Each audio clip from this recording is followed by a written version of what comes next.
Hi, my name is Andy Young. I worked 15 years in professional baseball as a radio play-by-play announcer and publicist. But these days I don't follow professional baseball. I can't bring myself to support an industry where people less than half my age are getting paid more per game than most police officers, firefighters, teachers, or nurses get paid in a year.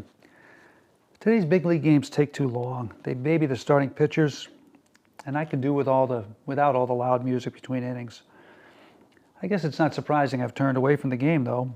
Baseball's business people are quite wisely not aiming their marketing efforts at the over 60 set. That said, I grew up on Major League Baseball. When I played Little League ball, we had wool uniforms, we used wood bats, and there was no such thing as a designated hitter. But back before cable TV, computers, and smartphones, baseball was magic to kids like me. The Glory of Their Times, which I have here, is arguably the best baseball book ever written. Although, to be fully accurate, it's really the greatest baseball book ever spoken. That's because it consists of a series of interviews done more than 60 years ago by Lawrence Ritter, who was an economist by trade but moonlighted as a historian and passionate baseball fan.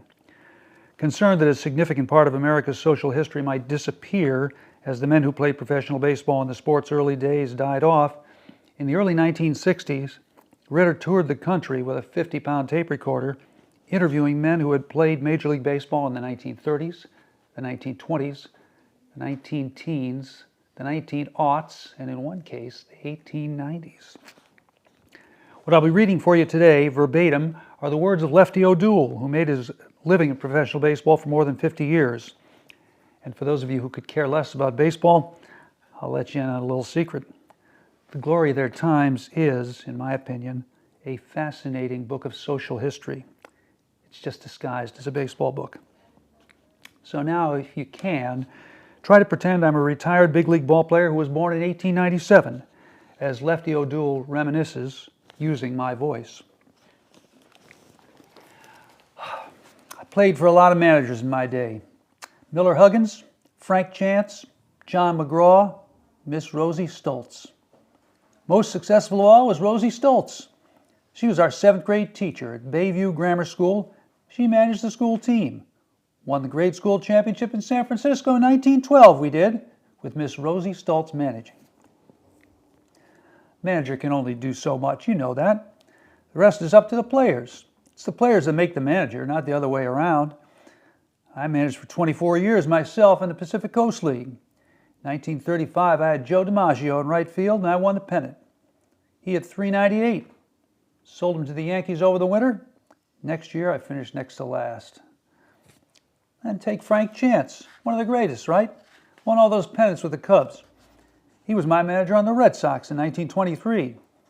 Well, in 1923, we ended up dead last. Just proves if you haven't got the horses, you haven't got a chance. I signed my first professional contract with San Francisco in 1917. They farmed me out to Des Moines in the Western League. Des Moines in the Western League in 1917. What a life. You'd get on a coal-burning train with those old wicker seats, carrying your own uniform and your own bats and everything, and ride from Des Moines, Iowa to Wichita, Kansas. All night and part of the next day.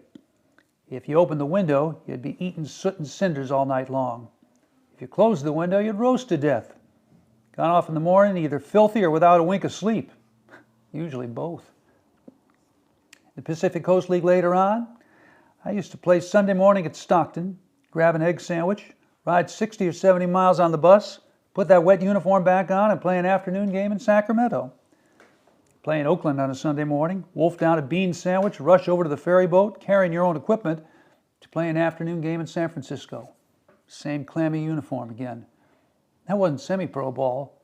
That was professional baseball. San Francisco Seals in the Pacific Coast League. And you know what? I loved every minute of it. I was a pitcher at first. Spent 7 years at it. Never got very far. Was up to the Yankees and the Red Sox, but hurt my arm. Never did much. 1924, the Red Sox sold me to Salt Lake City. You know the high altitude there. Cripes, you could hit a ball with one hand and it'd fly out of the park.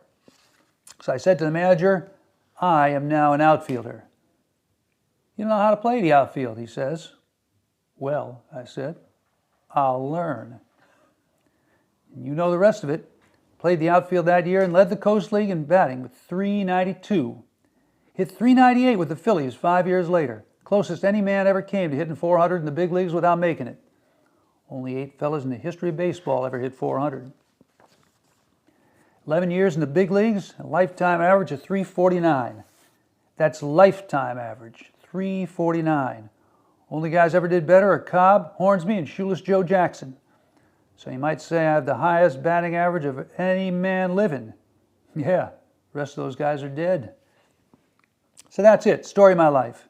Think we could make a movie of that? Well, maybe not. Too many things happen on the sidelines we couldn't put in, right?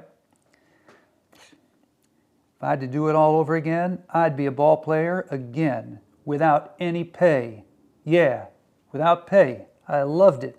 That's why I never squawked when I didn't get big salaries. I liked playing too much. Of course, if I were playing now and they gave some kid one of those big bonuses to sign a contract, well, I'd be kind of disappointed in the whole setup.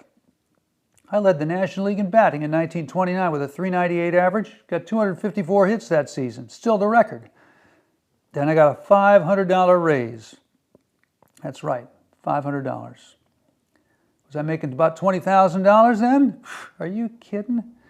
I was lucky to get as much as 8. In 1932, I led the National League in hitting again with .368, and they cut me $1,000.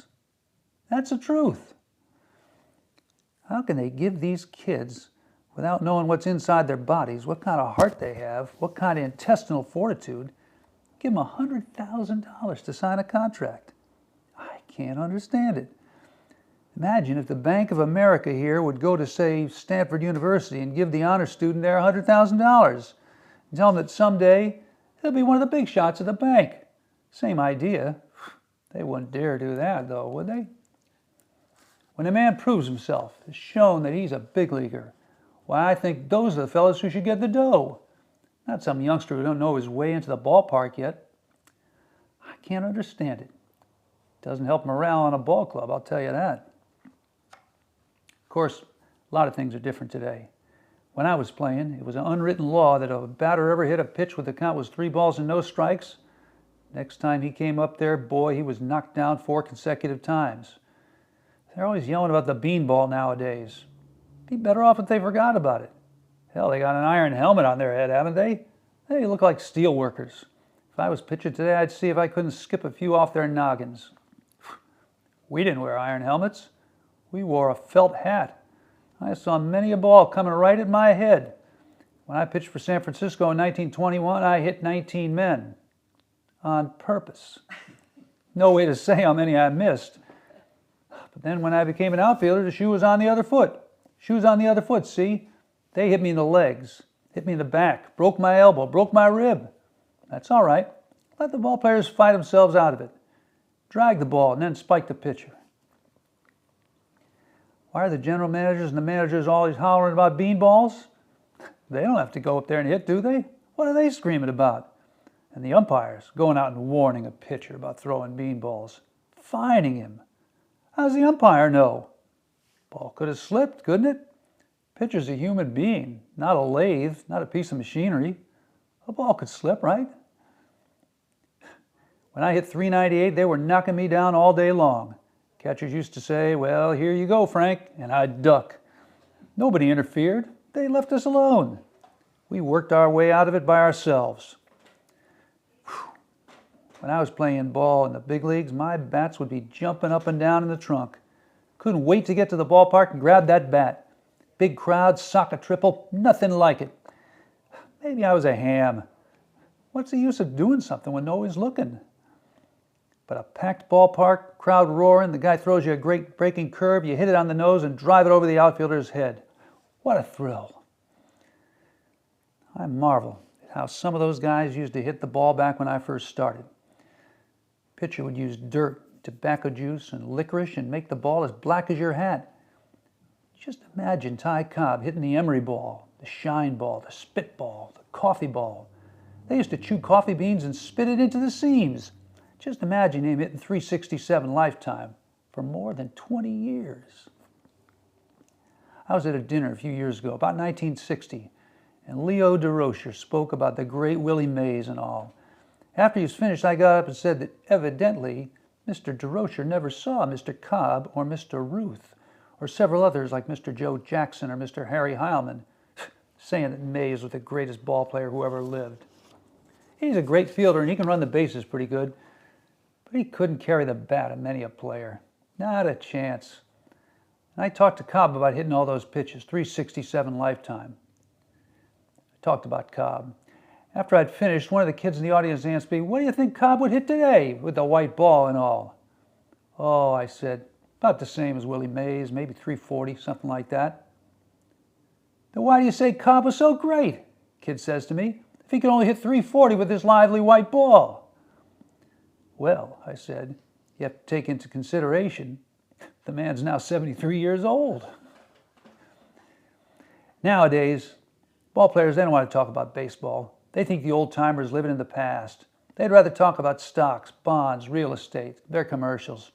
They don't care to discuss baseball. Of course, when I was playing, there wasn't much else to do. Wasn't any television or any of that malarkey. We'd sit around hotel lobbies and talk baseball. In St. Louis, there was a fountain at the old Buckingham Hotel, and on hot nights, we'd sit around that fountain and talk about how to beat the guys the next day. Talk baseball all day and all night. So if we did that, you know it must have been better baseball. It had to be. Whew, St. Louis. Boy, did it ever get hot there. Geez, you'd roast out on that field, and the nights were just as bad. Try to sleep, and before you knew it, you were lying in a pool of water. Get up in the morning, you grope your way out to the ballpark. Now everything's air-conditioned. They're even air-conditioning the stadiums. What next? Yeah, that's true. I started professional baseball in Japan. How'd that happen? Well, see, years ago, I think it was 1931, I went to Japan on an American All-Star team. Interesting country, interesting people. I liked them and they liked me. So the next year I went back and I coached at the 6 universities. I kept going back and finally worked organizing a professional setup like we have here. I'm the one who named the Tokyo Giants. I was on the New York Giants at the time. See, I like teaching people who you're not wasting your time trying to help. Teaching Americans and teaching Japanese, that's like the difference between night and day. The American kid, he knows more than the coach. Not the Japanese kid, though. They want to learn. They don't think they know everything. Entirely opposite psychology. Take when we blow an automobile horn. We want the pedestrian to get out of the way, right? Horn blows. Get out of the way.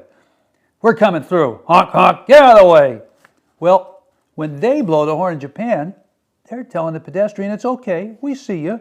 Horn blows. We see you. We see you. So when the horn blows, they don't jump or anything. They know they won't get hit. The driver's told him he sees them. Get it? Just the opposite from us. Jesus, so many of my friends in Japan got killed in the war. So many. Oh, awful. Right after the war, I went back. I wanted to, because I knew if we brought a baseball team over there, it would help cement friendship between them and us. When I arrived, though, it was terrible.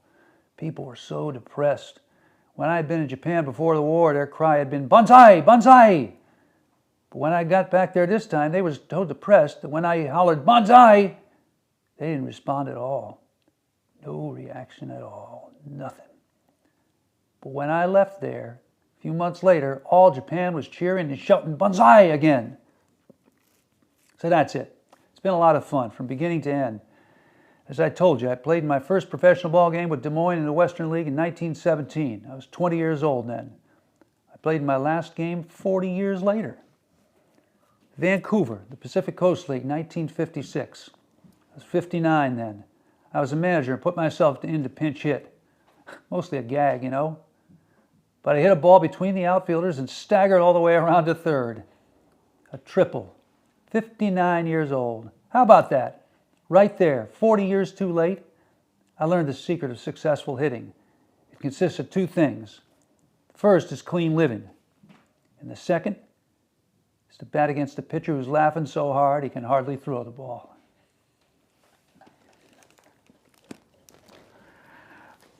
Okay. I hope I did a good job with Lefty O'Doul's voice. This second one's a little shorter. I know I'll do justice to this author's voice because the author is me.